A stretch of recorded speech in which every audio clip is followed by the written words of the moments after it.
चंबा हिमाचल प्रदेश की सबसे पुरानी रियासतों में से एक है।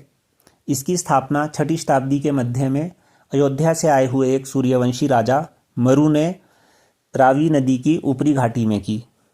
540 ईस्वी से पहले का जो चंबा का इतिहास है उसके बारे में हमारे पास कोई खास जानकारी है नहीं। 540 या 550 ईस्वी के बाद का चंबा का इतिहास हमें पुरालेखों और वंशावलियों के आधार पर पता चलता है। अब ये मरु जो था ये अपने आप को राम जी का वंशज बताता था और इसने ब्रह्मपुर, जिसे कि आज की डेट में आप भरमौर के नाम से जानते हो, उसके आसपास के इलाके के ठाकुरों और राणाओं को हराकर ब्रह्मपुर राज्य की नींव रखी। ब्रह्मपुर से बुढ़ील नदी गुजरती है और बुढ़ील नदी के आसपास का इलाका छतराड़ी से बड़ा भंगाल, ये बड़ा भंगाल आज की डेट में कांगड़ा में आता है, तो बड़ा भंगाल से लेकर छतराड़ी तक का इलाका ब्रह्मपुर राज्य में आता था। राज्य की नींव रखने के बाद मरु ने ध्यान भजन के लिए संन्यास ले लिया और अपने बड़े बेटे जयस्तंभ को राज्य की बागडोर सौंप दी। इसके बाद चंबा का जो इम्पोर्टेंट राजा हुआ वो था आदित्य। आदित्य ने अपने नाम के साथ वर्मन सरनेम जोड़ा और इसके बाद के चंबा के जितने भी शासक आपको मिलेंगे उनके साथ वर्मन नाम आप देखेंगे। कुल्लू के इतिहास में भी चंबा का वर्णन पहली बार आदित्य वर्मन के समय का ही है।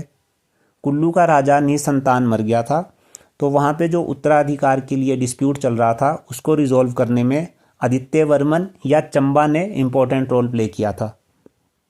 इससे ये पता चलता है कि चंबा उस टाइम हिमाचल प्रदेश की एक महत्वपूर्ण रियासतों में से थी। 680 ईस्वी के आसपास ब्रह्मपुर की गद्दी पर एक बहुत ही योग्य राजा बैठा जिसका नाम था मेरुवर्मन। इसने अपने बाहुबल से न केवल रावी नदी की निचली घाटी को जीता बल्कि कुल्लू पर भी अपना अधिकार कर लिया। कुल्लू के शीतलपाल को अपनी जान बचाने के लिए बुशहर में शरण लेनी पड़ी। मेरुवर्मन ने कई ऐसे मंदिरों का निर्माण करवाया जो आज भी हजारों श्रद्धालुओं को देश भर से अपनी ओर आकर्षित करते हैं।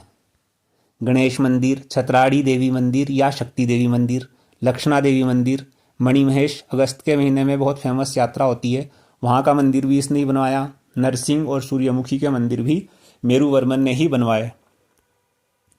इसके बाद अजय वर्मन के टाइम पे जो भरमौर के गद्दी हैं उनका मानना है कि वो दिल्ली से आकर भरमौर में अजय वर्मन के टाइम पे बसे थे। 800 ईस्वी के आसपास चंबा में हैजा फैल गया था और कीरों ने भी चंबा पर आक्रमण किया। उस टाइम चंबा का राजा था लक्ष्मी वर्मन। कीरों ने बैजनाथ तक अपना अधिकार जमा लिया था। बैजनाथ का एक पुराना नाम कीरग्राम भी है और आप सब जानते हैं कि बैजनाथ में भगवान शिव का एक फेमस मंदिर है जिसकी कहानी रावण से जुड़ती है। रावण भगवान शिव की तपस्या करके एक शिवलिंग लेके लंका की ओर जा रहा था। भगवान शिव ने उससे कहा था कि इस शिवलिंग को कहीं ज़मीन पे मत रखना, ये वहीं स्थापित हो जाएगा। गणेश जी ने गडरिये के भेष में रावण से वो शिवलिंग लेके वहाँ स्थापित कर दिया। इसलिए आज भी रावण की याद में बैजनाथ में दशहरा नहीं मनाया जाता। अब कीरों के आक्रमण और हैजे की वजह से चंबा में काफ़ी उथल पुथल थी। इसका फ़ायदा किसने उठाया? कुल्लू ने। और कुल्लू के जरेश्वर पाल ने बुशहर की सहायता से अपने राज्य को चंबा से मुक्त करवा लिया। अब अच्छा, इसी बीच में लक्ष्मी वर्मन की मृत्यु हो जाती है और जो मंत्री थे वो उसकी प्रेग्नेंट वाइफ को राजमहल से सुरक्षित स्थान पर पालकी में भेज देते हैं। रास्ते में जो रानी थी उसको लेबर पेन स्टार्ट हो जाती है। अब जो चंबा का अगला राजा होगा उसकी बर्थ की कहानी बड़ी इंटरेस्टिंग है। तो जब रानी को लेबर पेन होती है तो वो उसको डर लगता है कि मेरे आसपास के जो लोग हैं कहीं मेरे बच्चे को या मुझे नुकसान ना पहुंचा दें, तो वो बाथरूम के बहाने जंगल में चली जाती है और गुफा में बच्चे को जन्म देके उसको वहीं छोड़ के चुपचाप से पालकी में बैठ जाती है। जब उन लोगों को शक होता है तो मंत्रियों को बताते हैं कि हमें रानी पे कुछ डाउट हो रहा है। जब रानी से पूछताछ होती है तो रानी शुरू में तो टालमटोल करती है, लेकिन जो मंत्री थे जब उससे सख्ती करते हैं और बोलते हैं कि भाई हम आपको इसलिए प्रोटेक्ट कर रहे थे क्योंकि आपके पास चंबा या राज्य की एक धरोहर है, अगर वही नहीं है तो फिर हमें आपसे कोई मतलब नहीं।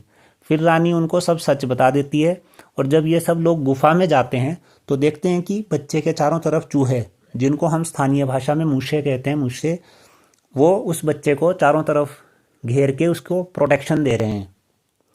इसलिए इस राजा का नाम रखा गया मुषाणवर्मन। अब रानी और मुषाणवर्मन ने बड़ा बंगाल में एक ब्राह्मण के घर में शरण ली। 10-12 साल तक ये वहीं रहे। एक दिन फर्श पे या ज़मीन पे आटा गिर गया, जिस पर रानी और उस बालक के पदचिन्हों को देख के ब्राह्मण ये जान गया कि ये राज परिवार के लोग हैं। वो रानी से जब सब पूछता है तो रानी सारा वृतांत बताती है। अब ब्राह्मण की जान पहचान होती है सुकेत के राजा से।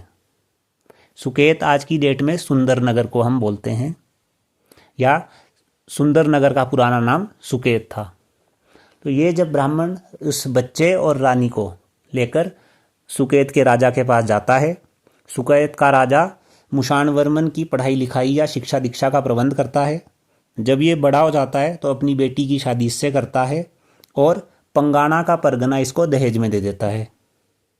कुछ टाइम के बाद सुकेत का राजा मुषाणवर्मन की सैन्य सहायता करता है, जिससे ये चंबा को फिर से हासिल कर लेता है। मुषाणवर्मन के टाइम पे चंबा में चूहों को मारने पर प्रतिबंध था।